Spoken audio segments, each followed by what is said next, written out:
Elle démarre doucement, cette campagne électorale française, avec au fil des jours les annonces de candidatures qui sont faites et qui amèneront l'année prochaine les Français à tirer le rideau d'un isoloir, choisir le bulletin de vote de son choix et le glisser dans une enveloppe. Si le mot isoloir a été choisi, c'est bien parce que la France reconnaît le droit d'être, au moment où la décision est prise, de s'orienter vers tel ou tel candidat, d'être seul, n'est-ce pas?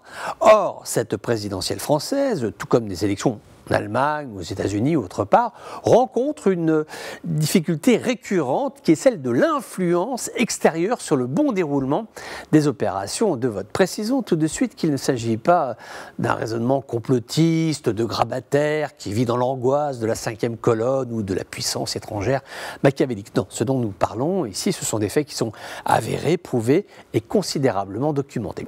Pour ne pas tomber dans le panneau de la suspicion gratuite, je ne donnerai pas de nom. Maintenant, nous savons qu'il existe des puissances dans le monde qui expriment des choix sur des candidats d'élections étrangères. Certains candidats sont pressentis plus dociles, mieux veillants aux relations bilatérales ou d'une telle incompétence que certains se disent lui, au moins, un président comme lui permettra d'affaiblir cette nation. Il y a des avis qui sont exprimés, je dirais, dans tous les pays.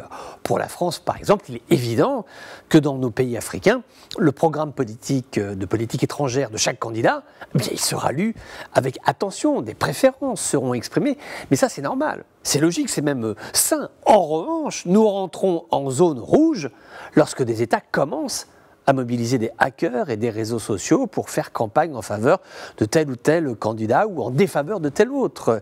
C'est une absence de respect de la liberté des peuples à s'exprimer. D'un point de vue éthique, au nom de quoi pourrais-je me permettre d'influer sur un processus électoral, par exemple, en Amérique latine? Nos pays sont confrontés aujourd'hui à cette problématique.